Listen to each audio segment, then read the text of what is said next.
आदर्श विद्या मंदिर उच्च माध्यमिक माजीवाला, कक्षा 10वीं, विषय विज्ञान, भाग 3, अध्याय 8, कार्बन एवं उसके यौगिक। मैं जितेंद्र गहलोत। IUPAC। सर्वप्रथम हम IUPAC के बारे में जानकारी प्रदान करेंगे। IUPAC का पूरा नाम international union of pure and applied chemistry, अंतर्राष्ट्रीय अनुप्रयुक्त एवं शुद्ध रसायन संघ। यह संस्था विश्व के सभी रासायनिक अभिक्रियाओं के प्रमाणीकरण, उनके नियमों के निर्माण आदि हेतु उत्तरदायित्व निभाती है। IUPAC पद्धति रसायनज्ञों की अंतर्राष्ट्रीय यूनियन ने यौगिकों के नामकरण के लिए कुछ महत्वपूर्ण नियम बनाए। इस पद्धति के अनुसार सभी कार्बनिक यौगिकों का नामकरण किया जा सकता था, जो कि सर्वत्र मान्य है, अर्थात उसे किसी भी स्थान पर माना जाएगा। इस पद्धति के अनुसार कुछ सरल कार्बनिक यौगिकों को, जैसे एल्केन, एल्कीन, एल्काइन अर्थात हाइड्रोकार्बनिक यौगिकों का नामकरण करना भी आसान था और सरल था। हाइड्रोकार्बनिक यौगिकों के नामकरण में कार्बनिक यौगिकों के अणुओं में उपस्थित कार्बन परमाणुओं की संख्या के आधार पर उनका पूर्व लगन लिखा जाता है। वहीं अणु में उपस्थित बंध के आकार पर उसका अनुलग्न लिखा जाएगा, अर्थात पूर्व यानी पहले और पूर्व लगन प्लस उसके बाद उसकी संख्या के आधार पर पीछे अनुलग्न, आगे संख्या पर डिपेंड, पीछे बंध। जैसे कि मैथ और बंध है तो एन, एकल बंध है तो एन मैथेन, द्विबंध है तो मैथ प्लस इन मैथिन, और ट्रिपल बॉन्ड है तो मैथाइन। पूर्व लगन व अनुलग्न को जोड़कर हाइड्रोकार्बनिक यौगिकों का नाम पूरा लिखा जा सकता है। जैसे कि हम अध्ययन करेंगे, उससे पहले हम कुछ महत्वपूर्ण नियमों को इस प्रकार भी पढ़ सकते हैं कि जैसे कि अणु में कार्बन परमाणुओं की संख्या यदि 1 है तो उसे मैथ, 2 को एथ, 3 को प्रोप, 4 को ब्यूट, 5 को पेंट, 6 को हेक्स, 7 को हेप्ट, 8 को ऑक्ट, 9 को नॉन और 10 को डेक के नाम से जाना जाता है। वहीं जिस एल्केन श्रेणी में अणुओं के कार्बन के मध्य एकल बंध उपस्थित होते हैं, उनके पीछे एन शब्द का प्रयोग होगा। जिस एल्केन श्रेणी में द्विबंध का प्रयोग होता है, उनके अनुलग्न के रूप में इन का प्रयोग होगा। जहां एल्काइन श्रेणी के त्रिबंध होते हैं, वहां अनुलग्न के रूप में आइन का उपयोग होता है। जैसे कि मान लीजिए किसी परमाणु के अंदर एक इलेक्ट्रॉन अर्थात एक कार्बन परमाणु उपस्थित है तो उसका नाम हो गया मैथ, और उसके अंदर एकल बंध होने के कारण नाम हो गया मैथ प्लस एन, मैथेन। वहीं दूसरे तत्व की बात करें तो मैथ के अंदर द्विबंध नहीं हो सकता, क्योंकि उसके लिए कम से कम द्विकार्बन परमाणु होने आवश्यक होते हैं। तो अब बात करते हैं हम एथ। यदि एथ के मध्य सारे एकल बंध है तो नाम हो जाएगा एथेन। वहीं उसके मध्य द्विबंध होने पर उसका नाम हो जाएगा एथ प्लस इन, एथिन। वहीं इसी प्रकार एथ प्लस आइन, एथाइन। इस प्रकार उसका नामकरण उसके बंध पर निर्भर करता है, अर्थात जब कार्बन कार्बन के मध्य सिंगल बंध है और हर तरफ एक हाइड्रोजन जुड़ा है तो यह एक नाम से प्रसिद्ध हुआ, उस नामकरण को कहा जाएगा, क्योंकि मैथ प्लस सारे एकल बंध मैथेन।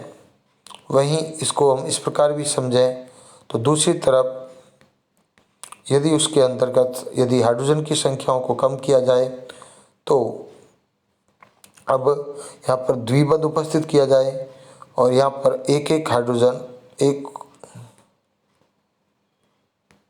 हाइड्रोजन जोड़ दिया जाए तो अब दोनों के ही अंदर एक द्विबंध और बाकी हाइड्रोजन परमाणु हैं, तो इसी परमाणु का नाम हो जाएगा मेथेन। वहीं एक एक हाइड्रोजन और कम करने पर इनका नामकरण और भी चेंज हो सकता है, तो इसका नाम हो जाएगा मेथिन के बाद मेथाइन। इस प्रकार इन परमाणुओं का नाम इनके नामकरण के अनुसार बदला जा सकता है। सामान्यतः एल्काइन यौगिकों का नामकरण। इस श्रेणी के यौगिकों का सामान्य सूत्र CnH2n+2 अर्थात सामान्यतः इनमें कार्बन की संख्या से, जैसे एक कार्बन तो हाइड्रोजन की संख्या 4 होती है, 1 2 3 और 4, अर्थात कार्बन का मान 1 तो वहीं हाइड्रोजन का मान 2 इंटू 2 प्लस n का मान 1 हुआ, क्योंकि कार्बन परमाणु की संख्या कितनी है 1, तो 2 इंटू 1 प्लस 2, तो 2 दूनी 4, अर्थात एक कार्बन होने पर हाइड्रोजन की संख्या 4 होगी।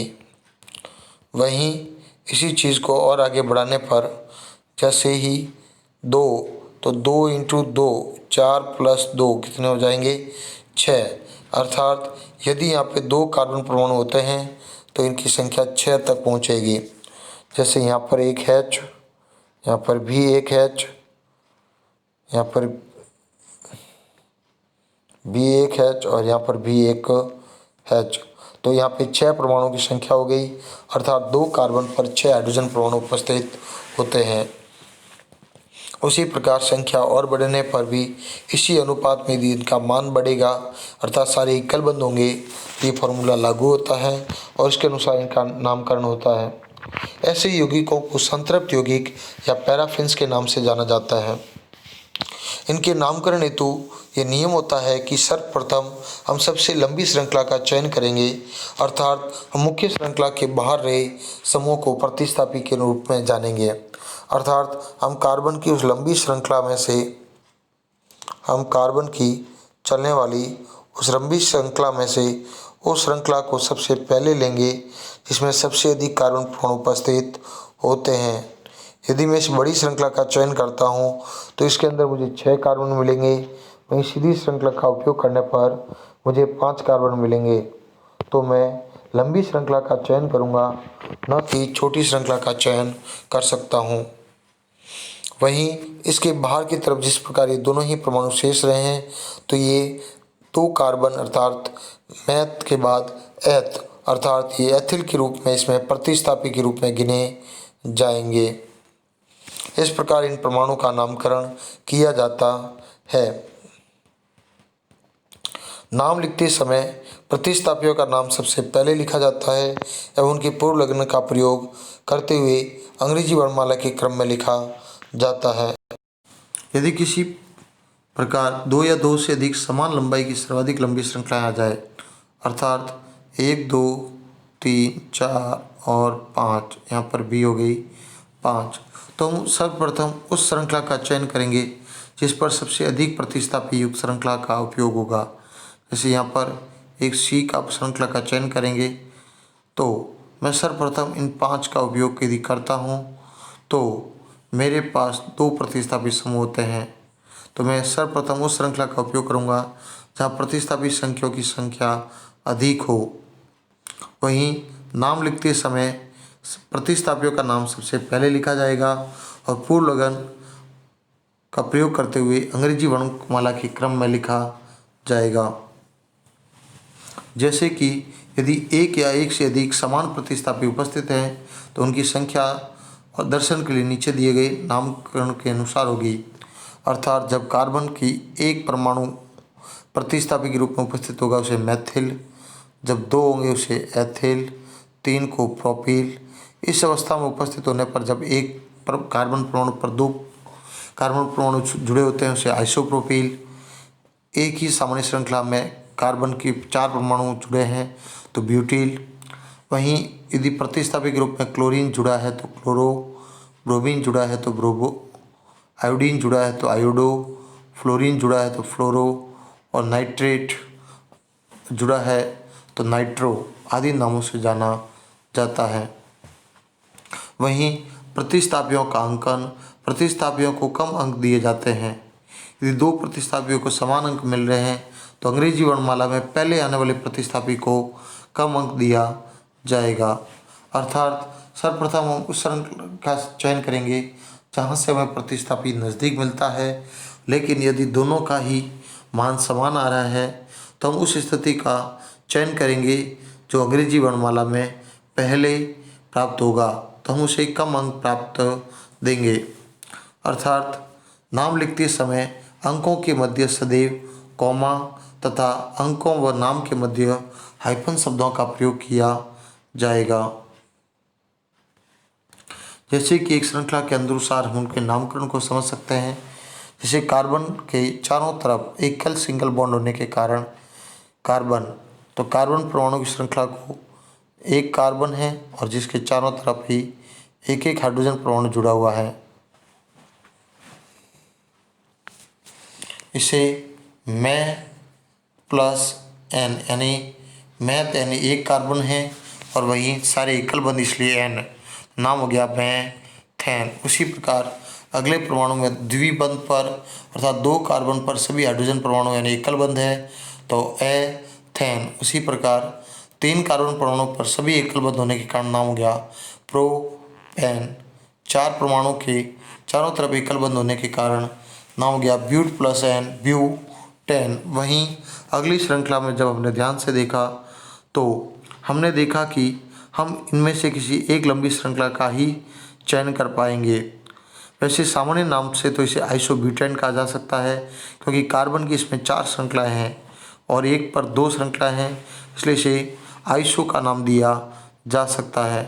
पर IUPAC के अनुसार हमने कहा था कि हम उसी श्रृंखला में यदि एक श्रृंखला का चयन करेंगे, तो हमने इस एक श्रृंखला का चयन किया तो हमें प्रोपेन अर्थात प्रोपेन प्राप्त हुआ, क्योंकि 3 कार्बन को हम प्रोप कहते हैं और वहीं उसके ऊपर प्रोप के साथ एक ही परमाणु पर जब 2 यौगिक जुड़े हैं तो हम एक को प्रतिस्थापी के रूप में देखेंगे। तो प्रतिस्थापी समूह दूसरे नंबर पर जुड़ा तत्व के साथ है,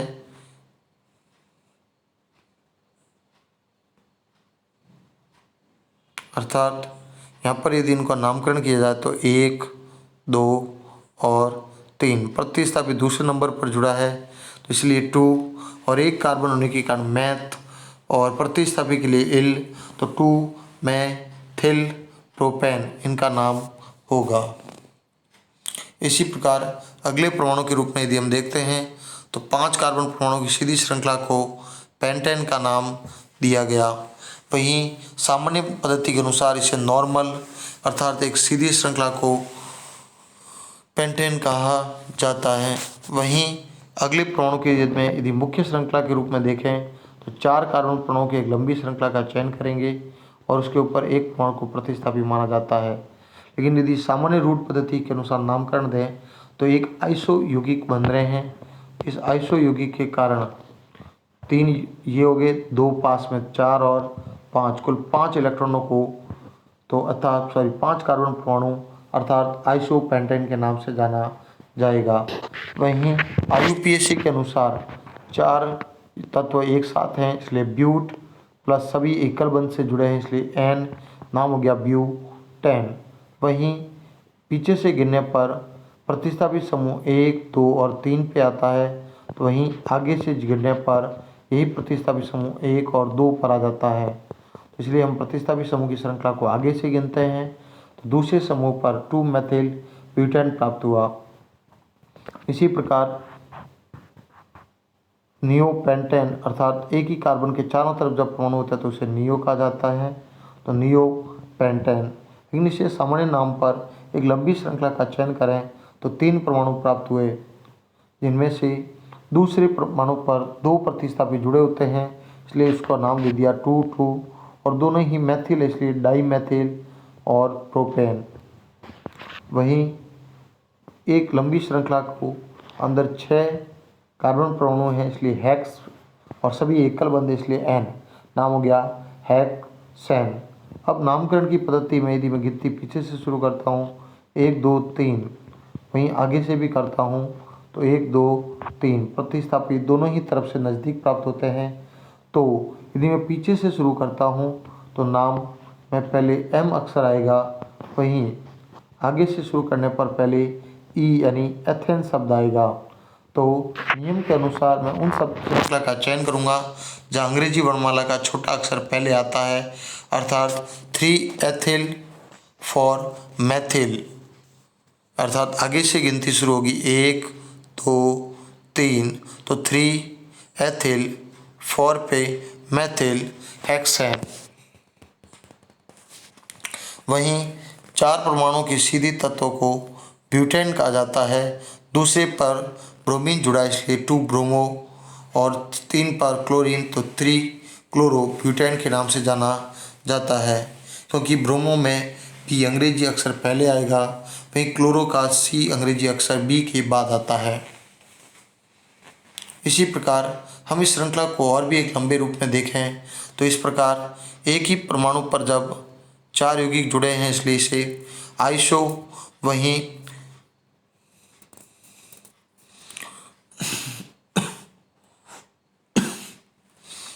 इसकी बात आगे की तरफ करें तो फिर ये आइसो ऑक्टेन श्रृंखला कहलाती है। इसका वैज्ञानिक नाम के अनुसार अवधारण तो इस प्रकार किया जाएगा।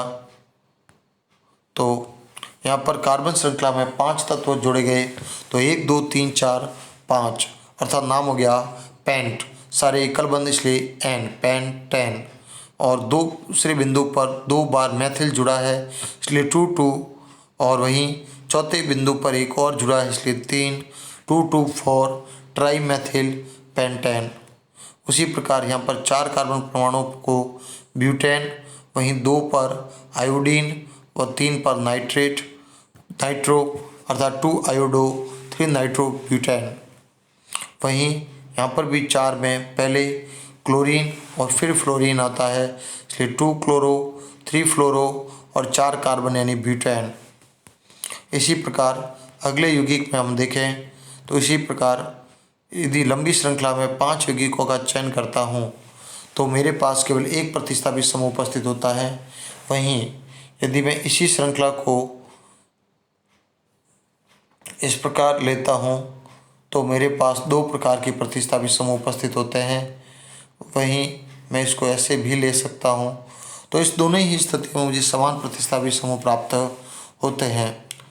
लेकिन पहली स्थिति में मुझे एक प्रतिस्थापित प्राप्त हुआ था, लेकिन इन दोनों में ही 2 प्रतिस्थापित प्राप्त होते हैं।